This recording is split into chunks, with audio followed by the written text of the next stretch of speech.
نحمدہ ونصلی ونسلم علی رسولہ الکریم اما بعد فاعوذ باللہ من الشیطان الرجیم بسم اللہ الرحمن الرحیم قل لو شاء اللہ ما تلوتہ علیکم ولا ادراکم بہ فقد لبثت فیکم عمرا من قبلی افلا تعقلون آمنت باللہ صدق اللہ العظیم وصدق رسولہ النبی الامین المختار الکریم ونحن علی ذلک لمن الشاہدین والشاکرین والحمد للہ رب العالمین اللہم صلی وسلم وبارک علی سیدنا و مولانا محمد وعلی آلہ واصحابہ وبارک وسلم صلاۃ و سلاما دائما علیک وعلی آلک واصحابک یا رسول اللہ صلی اللہ تعالی علیہ وسلم۔ عزیزان ملت اسلامیہ، محترم ناظرین و سامعین کرام، سیرت النبی صلی اللہ تعالی علیہ وسلم کے حوالے سے حضور اکرم صلی اللہ تعالی علیہ وسلم کی حیات مبارکہ کے تعلق سے اعلان نبوت کے پہلے کے واقعات کے متعلق آپ حضرات کے درمیان سلسلہ وار نشستیں چل رہی ہیں۔ سابقہ نشستوں میں حضور اکرم صلی اللہ تعالی علیہ وسلم کے حوالے سے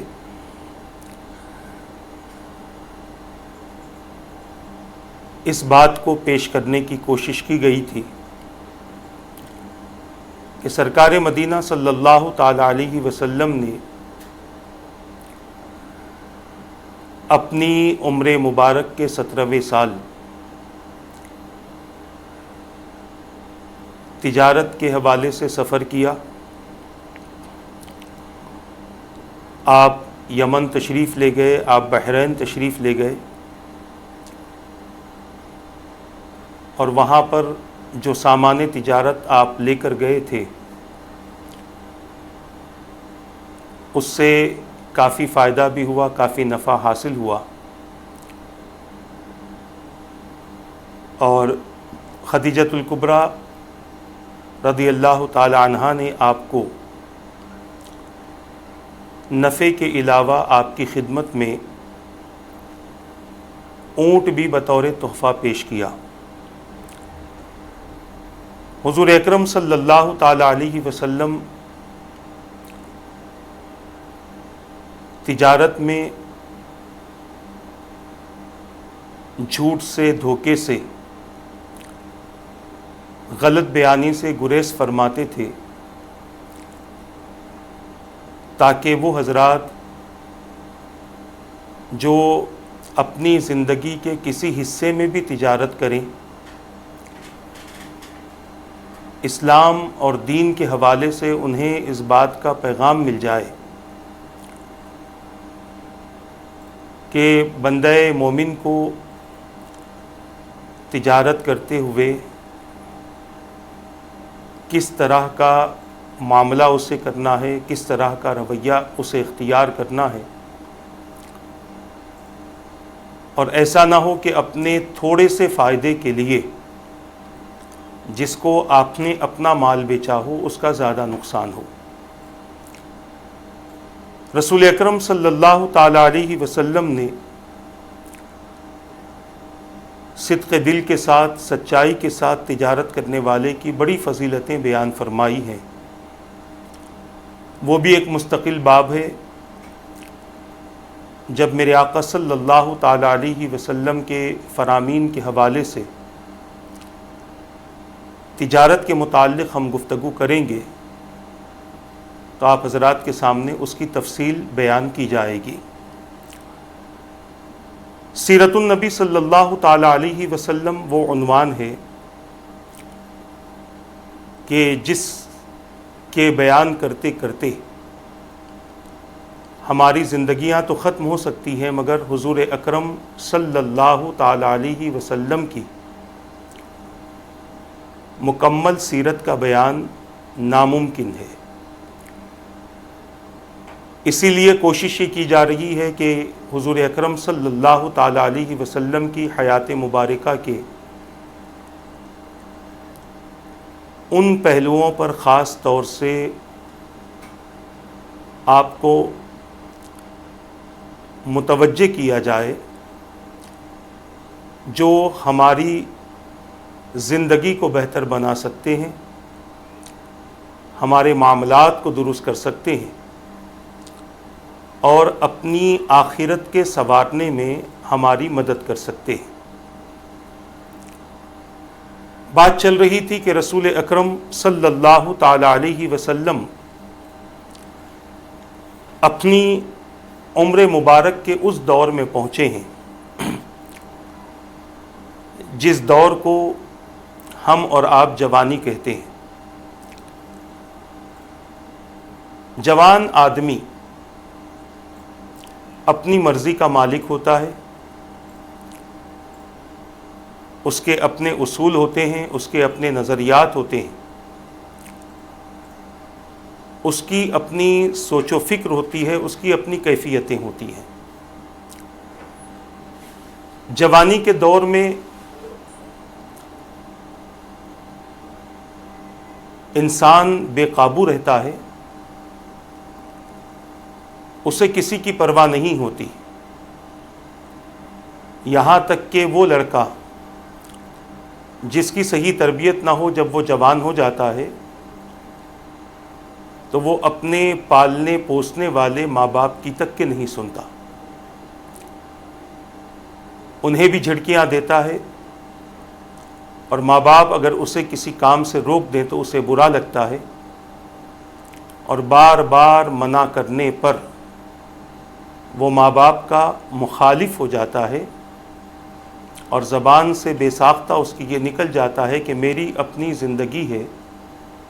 مجھے میری اپنی زندگی گزارنے دو، جیسے چاہے میں گزار لوں۔ یہ انسان کی جوانی ہے جو اسے صحیح تربیت نہ ہونے کی بنیاد پر بے راہ روی کی طرف لے جاتی ہے، انسان فواحشات اور منکرات کا مرتکب ہوتا ہے، بڑے بڑے گناہ بڑی آسانی سے کر لیتا ہے اور اس پر وہ فخر بھی کرتا ہے، اس کا اپنے دوستوں کے سامنے اظہار بھی کرتا ہے، اور یہاں تک کہ اپنے ساتھیوں کو لے کر وہ اس گناہ میں اور زیادہ ملوث ہونے کی کوشش کرتا ہے۔ جن کے والدین اپنی اولاد کی تربیت کرتے ہیں وہ جوان اپنی جوانی کو بچاتے ہیں، اس کی حفاظت کرتے ہیں، گناہوں سے دور رہنے کی کوشش کرتے ہیں، اور ہمیشہ ان کے اندر ایک ہی خیال ہوتا ہے، ایک ہی سوچ ہوتی ہے کہ جس رب نے مجھے پیدا کیا ہے وہ رب میرے عمل سے غافل نہیں، میری حرکت سے بے خبر نہیں، بلکہ میری سوچ سے بھی باخبر ہے، میرے خیال اور میرے تصورات سے بھی میرا رب باخبر ہے۔ اور یہی فکر انسان کی جوانی کو سلامتی عطا کرتی ہے، انسان کی جوانی کو محفوظ رکھتی ہے، اور انسان نے اگر اپنی جوانی سنبھال لی تو اس کی آگے کی زندگی سدھر جاتی ہے، سنور جاتی ہے۔ حضور اکرم صلی اللہ تعالی علیہ وسلم اس دور میں مکۃ المکرمہ میں ہیں کہ جس دور میں کسی کے پاس بھی صحیح مذہب نہیں، چند افراد کا نام آتا ہے، ان کو چھوڑ کر کسی کے پاس بھی صحیح مذہب نہیں۔ وہ حضرت سیدنا ابراہیم علیہ السلام سے محبت تو کرتے تھے، مگر ابراہیم علیہ السلام کے اصولوں پر وہ قائم نہیں تھے۔ ان کے یہاں بہت کم ایسے تھے جو نکاح کے ذریعے اپنی زندگی کو درست رکھتے تھے، اور بہت زیادہ تعداد میں ایسے لوگ تھے جنہوں نے حضرت سیدنا ابراہیم علیہ السلام کی اس سنت کو فراموش کر دیا تھا۔ وہ اس قسم کے لوگ تھے کہ کوئی گناہ، کوئی غلطی، کوئی بے حیائی، کوئی فحش کام، کوئی عیب ہی نہیں تھا، کیونکہ ان کو راستہ دکھانے والا کوئی نہیں تھا، اور جو راستہ دکھاتے تھے، سمجھاتے تھے، ان لوگوں کو وہ مار پیٹ کر خاموش بٹھا دیتے، اور ایسے افراد مجبور ہو جاتے کہ وہ اپنی تنہا زندگی غاروں میں اور پہاڑوں میں گزار لیں۔ عزیزان ملت اسلامیہ، حضور اکرم صلی اللہ تعالی علیہ وسلم نے اعلان نبوت سے پہلے ان کے درمیان میں اپنی جوانی مبارک کو گزارا۔ جیسے حضور اکرم صلی اللہ تعالی علیہ وسلم کا بچپن مبارک پاکیزہ رہا، حضور کی تجارت ہر قسم کے عیب و نقص سے پاک تھی،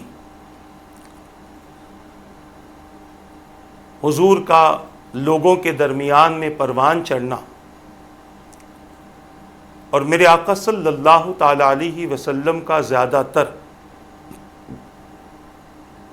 تنہائی کو پسند کرنا، یا اپنی تجارت میں مصروف رہنا، یا بکریاں چرانے میں مصروف رہنا، یہ میرے آقا صلی اللہ تعالی علیہ وسلم کا مشغلہ تھا۔ ظاہری طور پر حضور اکرم صلی اللہ تعالی علیہ وسلم کا کوئی ایسا دوست نہ تھا کہ جس کے ساتھ میرے آقا صلی اللہ تعالی علیہ وسلم بہت زیادہ وقت گزاریں، اس کے ساتھ اٹھے بیٹھے، کیونکہ دوست اپنے دوست کے عمل سے باخبر ہوتا ہے، دوست اپنے دوست کی سوچ اور کیفیتوں سے باخبر ہوتا ہے۔ میرے آقا صلی اللہ تعالی علیہ وسلم کی کیفیتیں تو وہ تھی جو مکۃ المکرمہ کے ہر بچے، ہر جوان، ہر بوڑھے، ہر عورت اور ہر مرد پر ظاہر تھی کہ حضور کیسے اخلاق والے، کیسے کردار والے، کیسی سوچ والے، کیا کیا کیفیتوں والے، اور کیا کیا صلاحیتیں مصطفیٰ جان رحمت صلی اللہ تعالی علیہ وسلم کے اندر موجود تھی۔ حضور اکرم صلی اللہ تعالی علیہ وسلم سے سارے مکے والے باخبر تھے، اور انہیں اس بات کا علم تھا کہ محمد صلی اللہ تعالی علیہ وسلم کبھی بھی غلط کاموں کی طرف نہیں جاتے، ان رسوم و رواج میں حصہ نہیں لیتے جن رسوم و رواج میں عریانیت ہوتی ہو،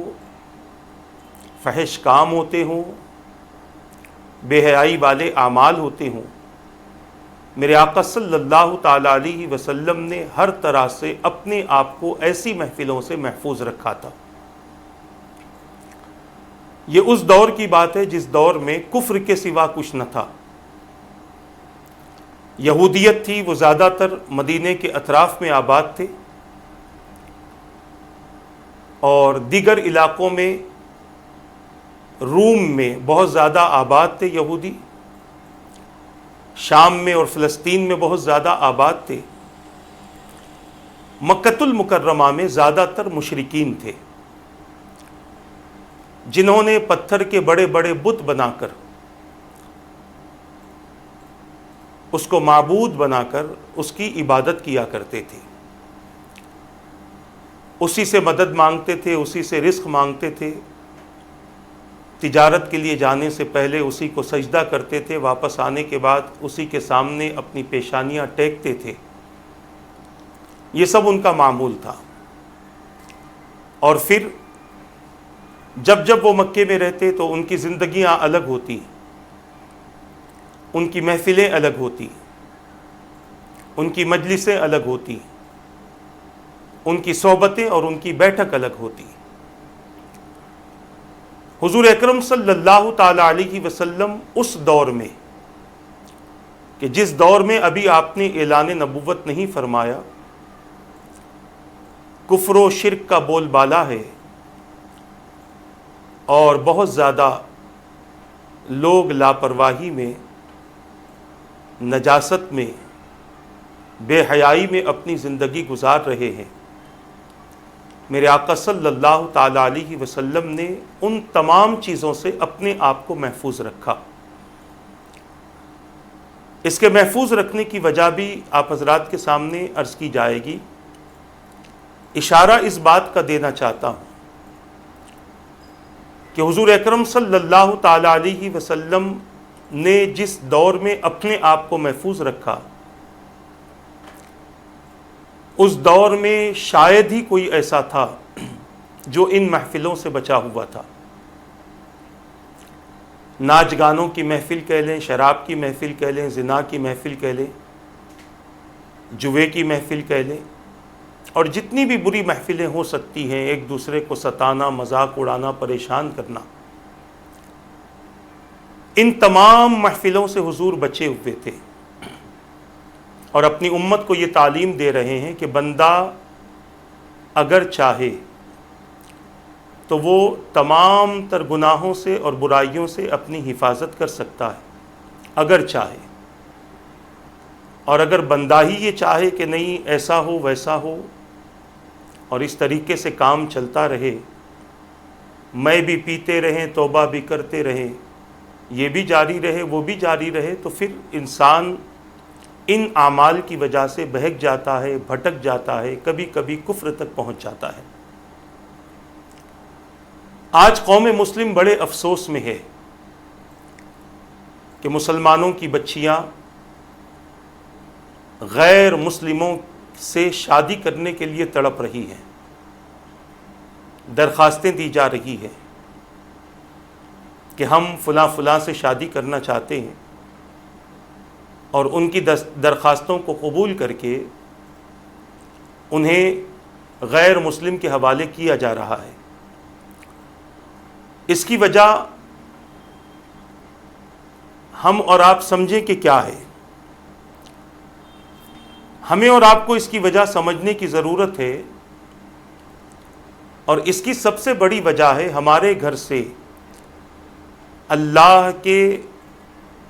کا دین دور ہو گیا، حضور کی شریعت ہمارے گھر سے دور ہو گئی، اللہ اور اس کے رسول کے احکام والی کتاب جس کو ہم قرآن کہتے ہیں، جس میں اللہ تبارک و تعالیٰ نے احکامات جاری فرمائے اور حضور اکرم صلی اللہ تعالی علیہ وسلم کے بہت سارے اعمال کا اس میں ذکر ہے، آج ان چیزوں سے ہمارے مکان خالی ہو گئے، اور ہمارے مکانوں میں ٹی وی نے، انٹرنیٹ نے اور بہت ساری ایسی چیزوں نے اس قدر قبضہ کر لیا ہے کہ ہماری توجہ نہ قرآن کی طرف آتی ہے نہ حدیث کی طرف آتی ہے۔ اگر ہم اپنے جوانوں کی جوانی نہیں سدھاریں گے، اس کے احکام انہیں نہیں بتائیں گے، جوانی کی حفاظت کا اگر انہیں عمل نہیں بتائیں گے، تو ظاہر سی بات ہے کہ یہ چیز تو خراب ہونی ہی ہے اور یہ چیز برباد ہونی ہی ہے۔ اگر ہم اپنی اولادوں کے دلوں میں اسلام کا نقش کر دیتے، ان کے ذہن و خیال میں اسلام کی باتوں کو محفوظ کر دیتے، تو ہماری اولاد کسی کافر کے کفر کا شکار نہ ہوتی، بلکہ وہ فاقے میں رہ کر بھی اللہ تبارک و تعالیٰ کے دین سے وابستہ ہوتی۔ آج چند موبائل فون کی خاطر، چند ہوٹلوں میں دعوتوں کی خاطر، شاپنگ سینٹرز میں جا کر شاپنگ کی خاطر لوگ اپنے ایمان کا سودا کر رہے ہیں، اور ہم خاموش تماشائی بنے ہوئے ہیں۔ اور پھر بات آتی ہے کہ ہمارے امت کے علماء کی ذمہ داری ہے کہ وہ اپنی ذمہ داری کو پورا نہیں کرتے۔ تو آپ یہ بتائیں کہ آپ میں سے کتنے ہیں جو جمعہ کی نماز میں پہلے ہی سے امام صاحب کے اردو خطبے سے حاضر ہوتے ہیں؟ جب آپ کچھ سیکھتے ہی نہیں ہیں تو پھر امت کے علماء پر آپ کا یہ ماتم کرنا غلط ہے۔ جب آپ کو سکھانے کے لیے بلایا جاتا ہے، سیکھنے کے لیے بلایا جاتا ہے، تو آپ کی تو توجہ رہتی ہی نہیں ہے۔ آپ تو اپنی تجارت میں، محلوں کے چبوتروں پر، گھروں میں بستروں پر آرام کر رہے ہوتے ہیں۔ ذمہ داری آپ کی تھی کہ آپ اپنی اولاد کو سدھاریں۔ علماء کی ذمہ داری یہ تھی کہ علماء آپ کو زندگی گزارنے کے طریقے اور سلیقے بتائیں۔ وہ اپنا کام مسجدوں سے کر ہی رہے ہیں، مگر دیکھ لیں جمعہ کی نماز میں عوام آتی کب ہے؟ جب امام کا خطبہ شروع ہو جاتا ہے عربی میں، اس وقت سے لوگ آنا شروع ہوتے ہیں، اور امام جب تکبیر کہتا ہے تب تک لوگ جمع ہونا شروع ہوتے ہیں۔ حالانکہ عربی خطبہ شروع ہونے کے بعد لوگوں کا آنا مسجد میں کوئی معنی ہی نہیں رکھتا، ان کی حاضری فرشتوں کے رجسٹر میں درج ہی نہیں ہوتی۔ بتانے کا مقصد و منشا یہ ہے کہ جس نے اپنی جوانی کو سنبھال لیا اس کی آنے والی زندگی سنبھل گئی، اور جس نے اپنی جوانی کو بگاڑ لیا اس کی آنے والی زندگی تباہ و برباد ہو گئی۔ اور صرف آنے والی زندگی نہیں بلکہ اس کی نسلیں بھی برباد ہو جاتی ہیں اگر کسی جوان نے اپنی جوانی میں غلط قدم اٹھا لیے۔ شراب پینا شروع کر دیا تو نکاح کے بعد بھی یہ کیفیت جاری رہتی ہے، یہاں تک کہ پوری زندگی شراب کا دور چلتا رہتا ہے۔ جوانی میں زنا کرنا شروع کیا تو پھر یہ سلسلہ پوری زندگی چلتا رہتا ہے، الا ماشاء اللہ کوئی محفوظ ہو جائے، کسی کی صحبت اسے سدھار دے، کسی کے ساتھ بیٹھنے سے اس کے اندر سے یہ تمام تر برائیاں ختم ہو جائیں۔ مگر اکثر دیکھا یہ گیا کہ جو جوانی میں بگڑ جاتا ہے وہ اپنی عمر کے آخری حصے تک بگڑا ہوا رہتا ہے۔ صرف نمازیں پڑھ لینا کافی نہیں ہے، نمازوں کے ساتھ ساتھ اللہ اور اس کے رسول کی کامل اطاعت بھی ضروری ہے، جس کی بنیاد پر اللہ تبارک و تعالیٰ اپنے بندوں پر رحم بھی فرماتا ہے اور اپنے بندوں کو کامیابی عطا فرماتا ہے۔ عزیزان ملت اسلامیہ، حضور اکرم صلی اللہ تعالی علیہ وسلم کی جوانی مبارک کا تذکرہ چل رہا ہے۔ میرے آقا صلی اللہ تعالی علیہ وسلم اس دور میں ہیں جس دور میں شراب عام ہے، زنا عام ہے، جوا عام ہے، ناچ گانا عام ہے۔ اس دور میں بغیر لباس کے گھومنا پھرنا کوئی عیب ہی نہیں تھا، جیسے آج بعض علاقوں میں وہ چیزیں پھر سے دہرائی جا رہی ہیں۔ ننگے پھر سکتے ہیں آپ، اور ننگا کوئی اگر پھرتا ہو تو اس کو دیکھ کر کسی بندے کو بھی بولنے کا حق نہیں ہے کہ وہ لباس پہن لے۔ شراب عام ہو رہی ہے۔ کچھ دن پہلے ہم نے اخبارات میں پڑھا، UAE جس کو مسلمانوں کی مملکت کا ایک حصہ کہا جاتا ہے، وہاں پر اعلان کر دیا گیا کہ کوئی بھی نوجوان کسی لڑکی کے ساتھ رہ سکتا ہے شراب پر اب کوئی پابندی نہیں رہے گی، جس کو جتنی بے حیائی کرنی ہو کر لے، کسی کی عورت کسی کے ساتھ، کسی کا شوہر کسی کے ساتھ، کوئی پابندی نہیں ہے، کوئی جرم نہ رہا۔ یہ ان لوگوں کی دوستی کا نتیجہ ہے جو اللہ کے رسول کے سب سے بڑے دشمن ہیں، جن کو ہم یہودی کہتے ہیں۔ چند دن ہوا دوستی ہو کر، اور اس کے بعد اب کیفیت سوچ بدلنے لگی، فکر بدلنے لگی، اپنے آپ کو آزاد معاشرہ کہلوانا چاہتے ہیں، کسی چیز پر پابندی نہیں۔ اور ظاہر سی بات ہے کہ پھر اللہ تبارک و تعالیٰ کا عذاب آنا تو طے ہی ہے، جب ان کے جرائم حد سے گزریں گے تو اللہ تبارک و تعالیٰ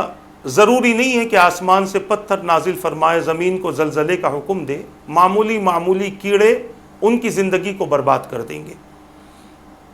ان کی زندگی کو تباہ کر دیں گے، ختم کر دیں گے، نیست و نابود کر دیں گے۔ بتانا یہ چاہتا ہوں کہ وہ دور پھر سے پلٹ رہا ہے، اور لوگ جائیں گے برائیوں کی طرف، گناہوں کی طرف۔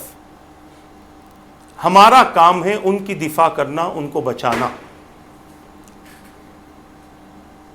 ہمارے اخلاق یہ ہے کہ کوئی اگر اندھا ہو تو اس اندھے کو راستہ پار کرا دو، نہ کہ اس کو ویسے ہی چھوڑ دو کہ اس کو ٹکر لگے اور ہم ہنسیں، وہ گڑھے میں گرے اور ہم ہنسیں۔ یہ ہمارے اخلاق نہیں ہے، اسلام نہیں سکھاتا۔ ہمارا کام یہ ہے کہ تم نیکیوں کا حکم دو، برائیوں سے منع کرو، نہ کہ تم برائیوں کے دروازے کھولو، اور نہ تم نیکی کی دعوت دینے سے اپنے آپ کو خاموش رکھو۔ تمہاری زبان چل سکتی ہے لوگوں کے سامنے تو چلاؤ، ہاتھ سے روک سکتے ہو کسی برائی کو تو روکو، دونوں نہیں کر سکتے تو کم سے کم برائی کے خلاف اپنے ذہن کو تیار کرو، اور یہ مان لو کہ یہ لوگ برا کر رہے ہیں، کم سے کم اس سے ہمارا ایمان سلامت اور محفوظ رہے گا۔ حضور اکرم صلی اللہ تعالی علیہ وسلم کے لیے ابھی حکم نہیں آیا تھا کہ آپ ان تمام چیزوں سے روکیں، بلکہ میرے آقا صلی اللہ تعالی علیہ وسلم کو معاشرہ دکھایا جا رہا تھا، اور ایک طرف حضور کے ذات مبارک کی حفاظت بھی کی جا رہی تھی، تاکہ اعلان نبوت کے بعد کوئی یہ نہ کہے کہ یہ تو ہمارے ساتھ بیٹھتے تھے آج بدل گئے، یہ تو ہمارے ساتھ کھیلتے اور کودتے تھے اور آج بدل گئے، معاذ اللہ انہوں نے ہمارے ساتھ کئی محفلوں میں وقت گزارا ہے، آج بدل گئے۔ کوئی یہ زبان درازی نہ کرے، اور ہر ایک کی زبان پر یہ رہے کہ ہم نے برائیوں کے دور میں بھی ان کو اچھا دیکھا ہے، ہم نے ہمیشہ ان کو بری محفلوں سے دور دیکھا ہے، ہم نے کبھی بھی ان کو کسی بری سنگت میں نہیں دیکھا، ہم نے کبھی بھی ان کو غلط الفاظ استعمال کرتے ہوئے نہیں دیکھا۔ اسی لیے تاجروں کے ساتھ بھی رکھا گیا، تاکہ تجار بھی یہ کہیں کہ ہم نے بہتوں سے سودا کیا، مگر محمد صلی اللہ تعالی علیہ وسلم جیسی تجارت ہم نے کسی اور کی نہیں دیکھی۔ حضور کی شخصیت کو سب سے اعلیٰ و افضل قرار دینا تھا، کیونکہ حضور کی شخصیت اعلیٰ و افضل تھی ہی۔ حضور کی ذات مبارک کو سب سے بہتر بتانا تھا، کیونکہ میرے آقا صلی اللہ تعالی علیہ وسلم سب سے افضل و اعلیٰ تھے۔ اسی لیے اعلیٰ حضرت نے ایک مقام پر فرمایا، امام احمد رضا خان فاضل بریلوی رحمۃ اللہ تعالی علیہ نے حضور کی صفات کا تذکرہ کرتے ہوئے کہا، سب سے اولا و اعلیٰ ہمارا نبی، سب سے بالا و والا ہمارا نبی، سارے اونچوں میں اونچا سمجھیے جسے، ہے اس اونچے سے اونچا ہمارا نبی۔ سارے اچھوں میں اچھا سمجھیے جسے، ہے اس اچھے سے اچھا ہمارا نبی،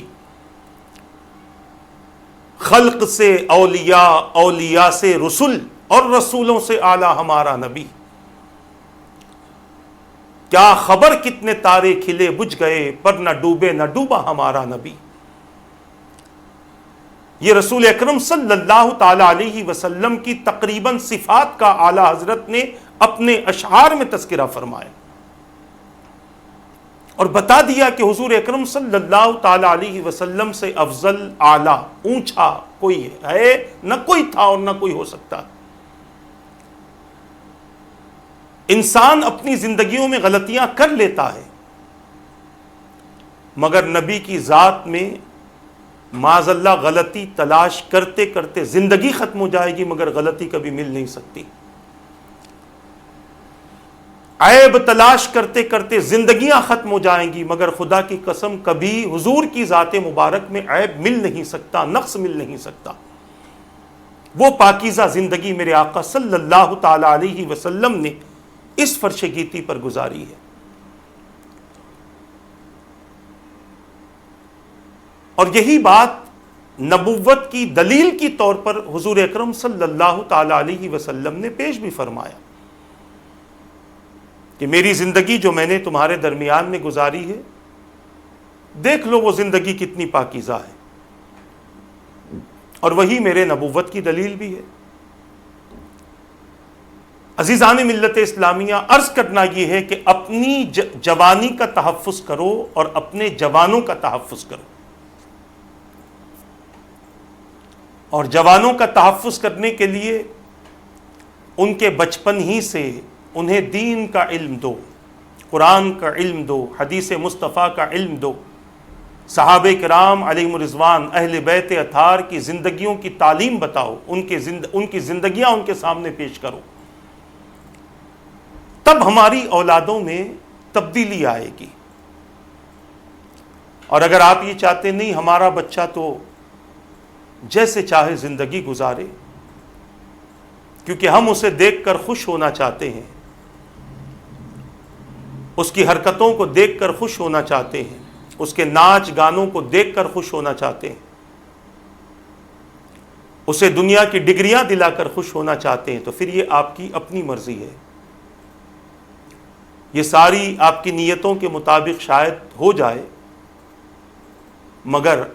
آخرت کے بارے میں جو فکر ہمیں قرآن دیتا ہے، جو فکر ہمیں حدیث دیتی ہے، وہ ہم نے اپنے ذہن و خیال سے کیوں نکال دیا؟ افسوس تو یہ ہے کہ آج کہیں گانا بجتا ہے تو جوان بیٹھنے کو جگہ نہیں ملتی تو 5-5 4-4 گھنٹے کھڑے ہو کر وہ چیزیں سنتا ہے، اور وہی آپ کے گھر کا جوان جمعہ کی نماز کے لیے 20 منٹ پہلے آنے کو تیار نہیں ہے۔ شیطان نے اس قدر انسان کو جکڑ رکھا ہے۔ ان ساری باتوں کا خلاصہ یہی ہے کہ ہمیں رسول اکرم صلی اللہ تعالی علیہ وسلم کی سیرت مبارکہ کی طرف توجہ کرنی ہے۔ لَقَدْ كَانَ لَكُمْ فِي رَسُولِ اللَّهِ أُسْوَةٌ حَسَنَةٌ، اللہ کے رسول کی زندگی میں تمہارے لیے بہترین نمونہ ہے۔ وہ حضور ہمارے لیے بہترین آئیڈیل ہیں، ہم ان کی حیات مبارکہ کو دیکھیں، ان کے چلنے پھرنے کا انداز، ان کے اٹھنے بیٹھنے کا انداز، ان کے سونے جاگنے کا انداز، ان کے معاملات کا انداز، اور ان کے کردار، ان کے اخلاق، ان کی گفتار، یہ سب کچھ ہمیں دیکھنا ہے، اور انہی کے ساتھ میں ہمیں اپنی زندگی گزارنی ہے۔ اچھی زندگی اگر گزارنی ہو کہ جس میں آپ کسی کی تنقید کا نشانہ نہ بنے، آپ کی زندگی حضور اکرم صلی اللہ تعالی علیہ وسلم کی حیات مبارکہ کے حوالے سے نقوص سے اور عیوب سے پاک ہو۔ اگر آپ اچھی زندگی گزارنا چاہتے ہیں تو حضور کی زندگی ہمارے سامنے، اور اگر اپنی منمانی زندگی گزارنا چاہتے ہیں تو بہت سارے لوگ ہیں جن کو دیکھ کر ہم اپنی زندگیوں کو برباد بھی کر سکتے ہیں، اور ان کی سوچ کے مطابق اپنی زندگیاں بنا کر مسلمان نام رہنے کے باوجود کفر میں اور کافروں میں ہم اپنا نام بھی لکھوا سکتے ہیں. یہ اختیار ہمیں دیا گیا. جوانوں کے پاس میں اختیار ہوتا ہے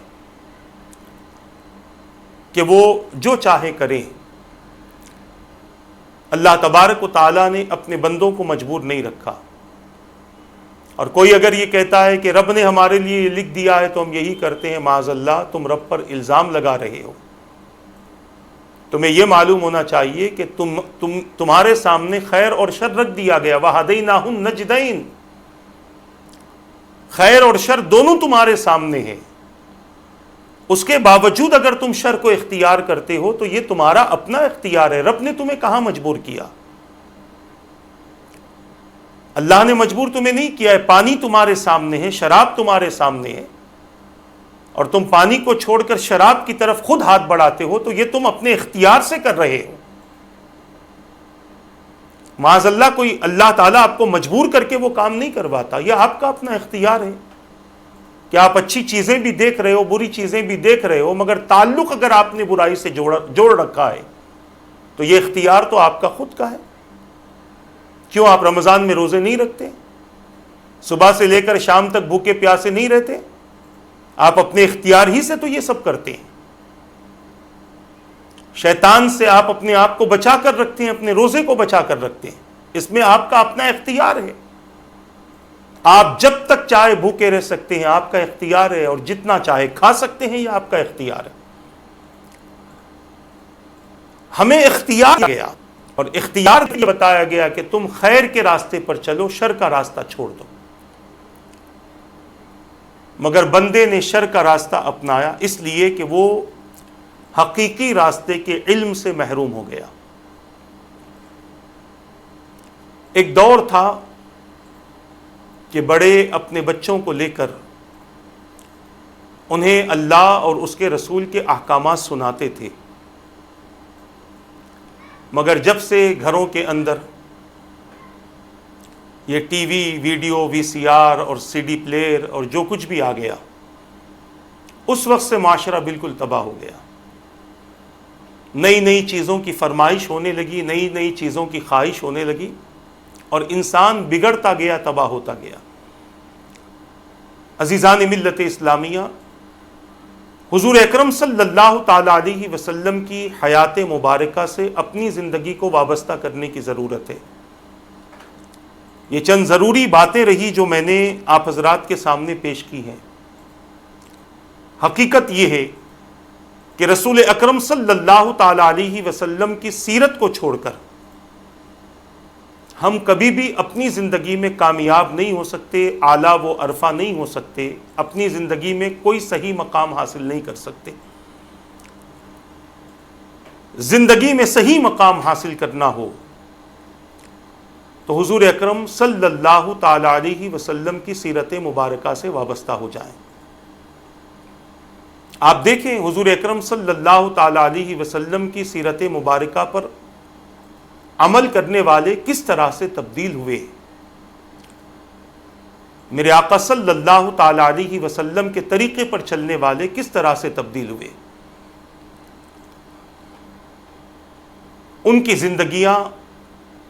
ان کے حالات خوف و خشیت میں گزرتے گئے. اللہ سے محبت کرنے لگے، دنیا سے تعلق رکھا. لوگوں کے ساتھ ملتے ضرور تھے مگر راتیں خدا کے ذکر میں بسر ہوتی تھیں،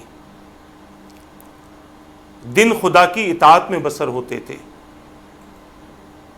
انہوں نے رات کے اپنے حصے کو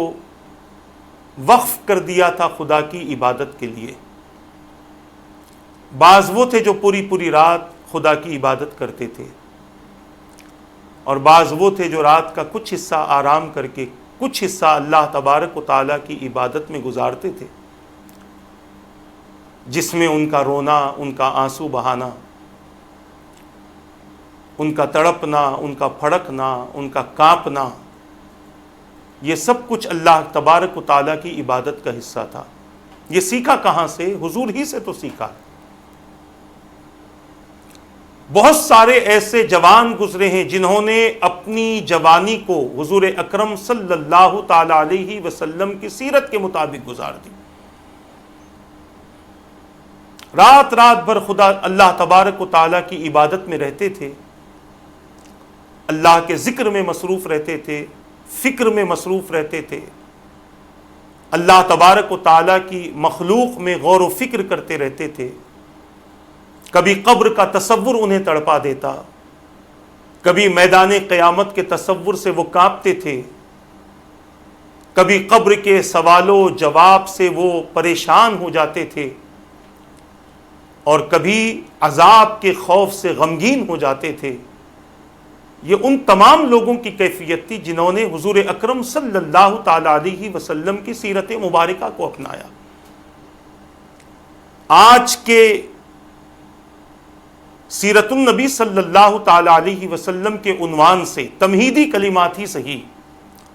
اس کے ذریعے میں آپ کو یہ پیغام دینا چاہتا ہوں کہ اپنے بچوں کی حفاظت کرو، انہیں دین سکھاؤ تاکہ جوانی میں ان کے یہ دین کام آئے. جیسے جیسے وہ بڑے ہوتے جائیں انہیں بتاؤ کہ ہمارے لیے جائز کیا ہے، ناجائز کیا ہے، صحیح کیا ہے، غلط کیا ہے، حلال کیا ہے، حرام کیا ہے، ہمارے لیے اچھائی کیا ہے، برائی کیا ہے، یہ سب کچھ انہیں بتاؤ. اپنی بچیوں کو بھی بتاؤ تاکہ وہ بچیاں بڑی ہوتے ہوتے کہیں ایسا نہ ہو کہ ان کے قدم بہک جائیں اور ان کی نظریں خراب ہو جائیں. اور خدا کے لیے اللہ کے رسول صلی اللہ تعالی علیہ وسلم کی سیرت انہیں ضرور بتاؤ، ورنہ ہم جو دور دیکھ رہے ہیں نا نوجوانوں کے تعلق سے، ہم جو دور دیکھ رہے ہیں، ہمارے معاشرے کے جو حالات آج ہمارے بنے ہوئے ہیں، ایسے لگتا ہے کہ آنے والی نسلیں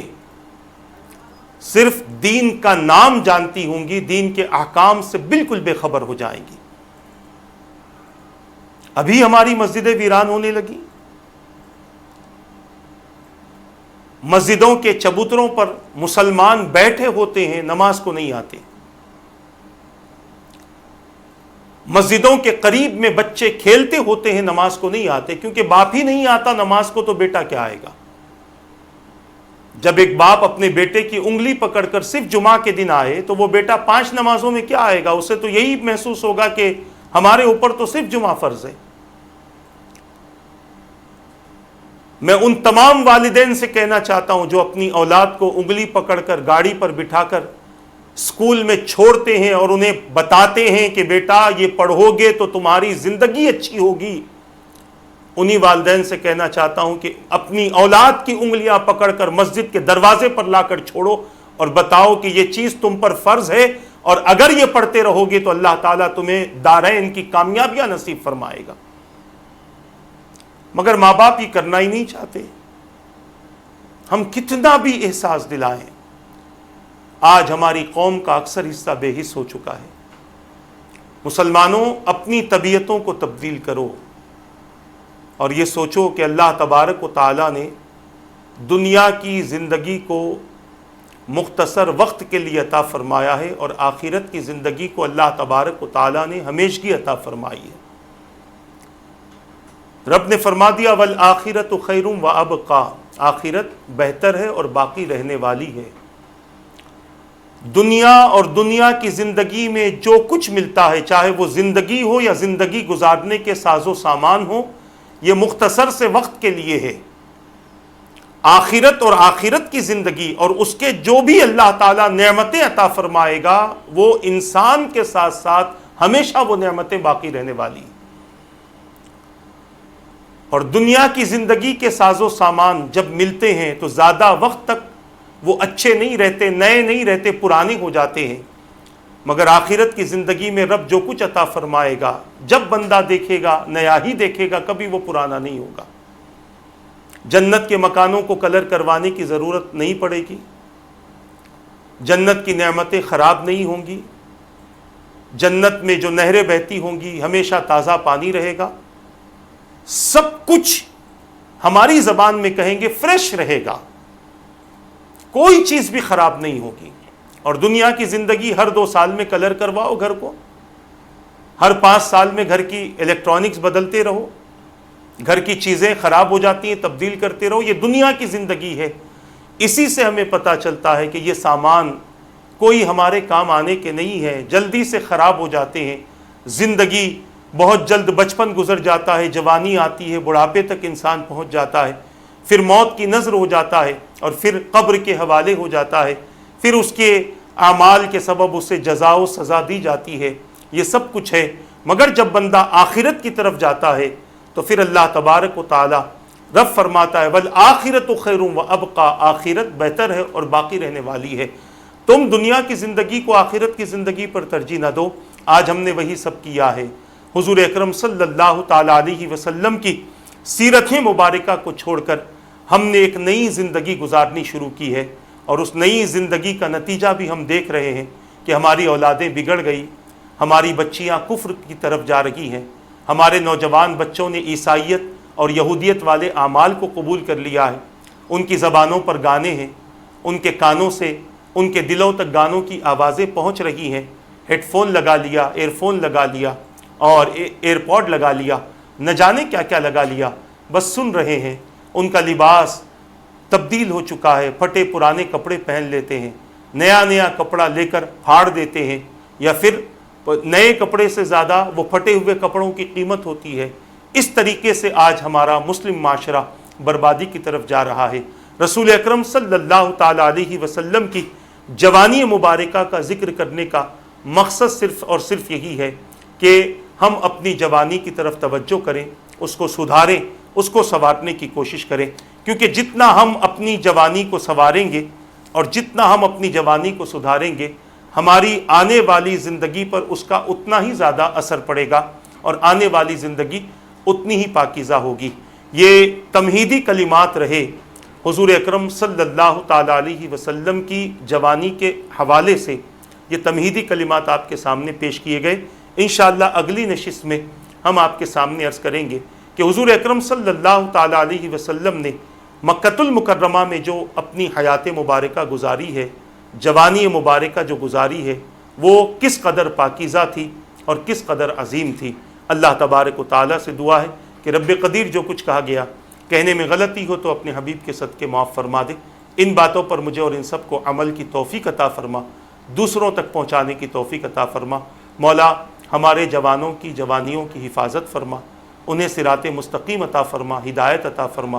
تیرے محبوب سے سچی بے ریا محبت عطا فرما۔ تمام جوانوں کو مولا اور تیرے محبوب کی تمام امت کو تیرے حبیب کی اطاعت کا ذوق و شوق نصیب فرما دے۔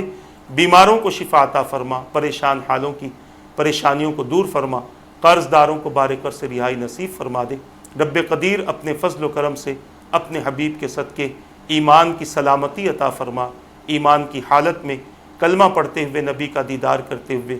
موت نصیب فرما۔ کل بروز قیامت ہمیں، ہماری نسلوں کو، ہمارے مرحومین کو اپنے حبیب کی شفاعت عطا فرما برحمتک یا ارحم الراحمین۔ وما علینا الا البلاغ۔ السلام علیکم ورحمۃ اللہ وبرکاتہ۔